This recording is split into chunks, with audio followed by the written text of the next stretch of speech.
ఏకతుర్తి police స్టేషన్లో విలేకరుల సమావేశం నిర్వహించిన స్థానిక సీఐ పులి రమేష్ మాట్లాడుతూ హన్మకొండ జిల్లాలోని ఏకతుర్తి, కరీంనగర్ జిల్లా హుజురాబాద్, జమ్మికుంట ప్రాంతాలలో 14 ద్విచక్ర వాహనాలు చోరీ చేసినట్లు తెలిపారు. చోరీ చేసిన వాహనాలను హన్మకొండలోని రాయపూర్లో అక్రమంగా ఉంచినట్లు చెప్పారు. మొత్తం ద్విచక్ర వాహనాల విలువ 4,60,000 విలువ ఉంటుందని అన్నారు. జల్సాలకు అలవాటు పడి ఈ దొంగతనాలకు పాల్పడినట్లు సీఐ తెలిపారు.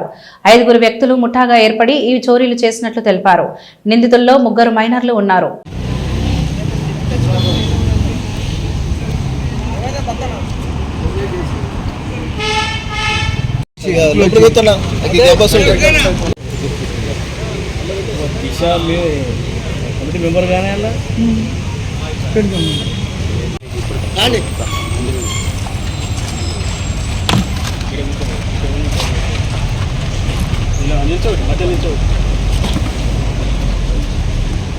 రండి అమ్మా, రండి అందరూ రండి.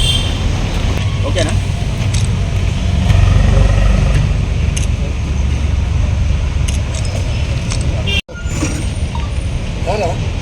Sir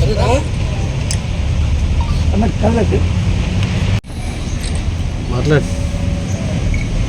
okay sir. ఏకతుర్తి పోలీసు వారి ఆధ్వర్యంలో నిన్న ఉదయం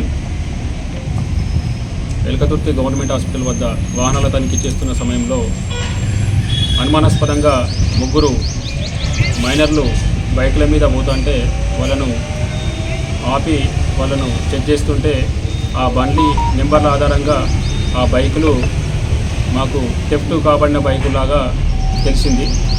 దాన్ని బట్టి ఆ మైనరు పిల్లలను 3ని మేము విచారించగా వాళ్ళు చెప్పిన వివరాలను బట్టి వాళ్ళు షేక్ సల్మాన్ మరియు చందులాల్ అనే 2 వ్యక్తులు వాళ్లకు కొన్ని వివరాలు చెప్పి హుజురాబాద్లో కొన్ని బైకులను దొంగతనం చేయమని చెప్పగా వాళ్ళు దొంగతనం చేసుకొని వస్తున్నామని చెప్పగా వాళ్ళు చెప్పిన వివరాలను బట్టి మేము 3 మైనర్లను తీసుకొని మళ్ళీ హన్మకొండలోని రాయపూర్లకు వెళ్ళడం జరిగింది.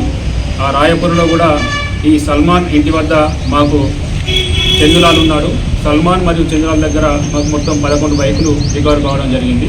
మొత్తం అందరి వద్ద 14 బండ్లు రికవర్ చేయడం జరిగింది. ఈ 14 బండ్లు కూడా హుజురాబాద్కు సంబంధించినవి 11, ఏకతుర్తికి సంబంధించినవి 2 మరియు జమ్మికుంటకు సంబంధించిన 1 బండి.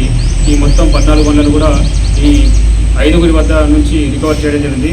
వీటి విలువ మొత్తం 4,69,000 ఉంటుంది. వీరందరూ కూడా ఒక ముఠాగా ఏర్పడి ఈ బండ్లను అంటే హుజురాబాద్ టౌన్, ఏకతుర్తి పరిసర ప్రాంతాలలో ఈ హ్యాండిల్ లాక్ వేయని బండ్లను వీళ్ళు టార్గెట్ చేస్తున్నారు. హ్యాండిల్ లాక్ వేయని బండ్లను వీళ్ళు చూసి వాటిని పసిగట్టి వాటిని ఒక టెక్నిక్తోని వాటిని స్టార్ట్ చేసుకొని ఈ దొంగతనాలకు పాల్పడి ఈ జల్సాలకు అలవాటు పడి ఈ రకమైన నేరాలకు వీళ్ళు పాల్పడుతున్నారు.